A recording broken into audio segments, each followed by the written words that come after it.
सकाळ सकाळी तर मस्त आपली देवपूजा झाली, बघू शकता छानपैकी तर छान रांगोळी काढली। आजचा दिवस तुम्हाला सगळ्यांना सुखात समृद्धीचा आणि आरोग्यदायक जाऊ दे ही स्वामीचरणी प्रार्थना।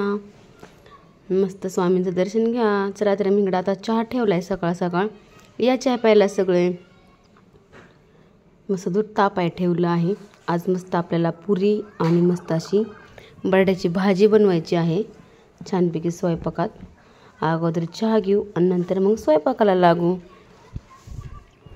छानपैकी असा व्हिडिओ माझा बघत राहा।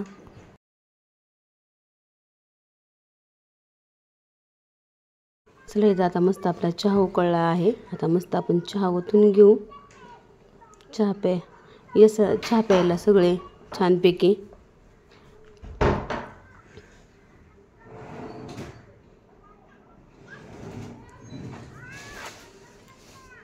आता मस्त इथं आम्ही चहा घेतो। आता मस्त इथं मी बटाटा उकडून घेतला, म्हणजे बटाट्याचं साल काढलं, हळद मीठ टाकलं आणि चांगला वाफळून घेतला आहे बटाटा। इथं बघू शकता छान असा। आणि त्या ग्रेव्हीमध्ये आपल्याला बनवायचा आहे बटाटा। इथं मी आता टोमॅटो कट करून घेतलेला आहे, कांदा, आलं आणि लसूण। आता ह्याची छान आपल्याला मस्त पेस्ट करून घ्यायची आहे। आता माझ्या ह्याच्यात बारकं भांडं असल्यामुळे बसत नाही, त्यामुळे छोटं भांडे 2 वेळेस मी बारीक करून ह्याच्यात। आता मस्त इथं बटाटा उकडून घेतलेला आहे, बघू शकता छान लागतो असा बटाटा आणि असा गाळ पण होत नाही। आता तेल टाकून घेतलं आहे, ह्यात मी आता तेजपान टाकून घेते। मला तेजपान खूप आवडतं, वास पण छान येतो तेजपानाचा।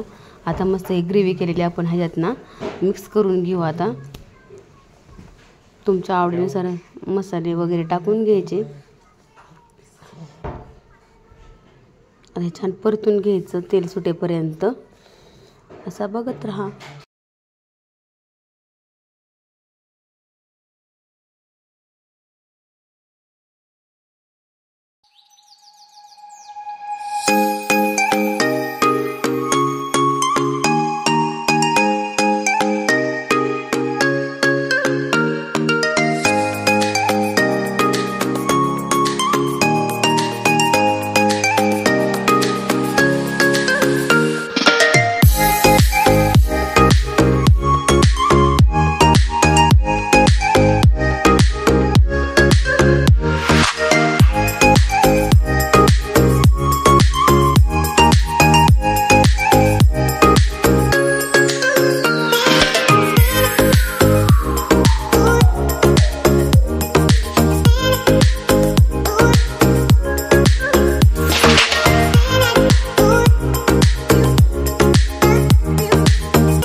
इथं मस्त आपली बटाट्याची भाजी झालेली आहे। त्यात मी मस्त असं लाल तिखट, काळं तिखट टाकलं आहे आणि तुमच्या आवडीनुसार मसाला टाकू शकता। इथं मी पावभाजी मसाला थोडाच टाकला होता आणि किचन किंग मसाला टाकला होता, त्यामुळे भाजीला टेस्ट पण छान येते आणि खूप छान भाजी लागते। आता मस्त भाजी झाली, तर आता मस्त आपण छान अशा पुऱ्या तळून घेऊ। सकाळ सकाळ नाश्त्याला छान वाटतं. नाश्त्यापुरतेच पुऱ्या करायच्या तो मस्त अशा बघत राहा.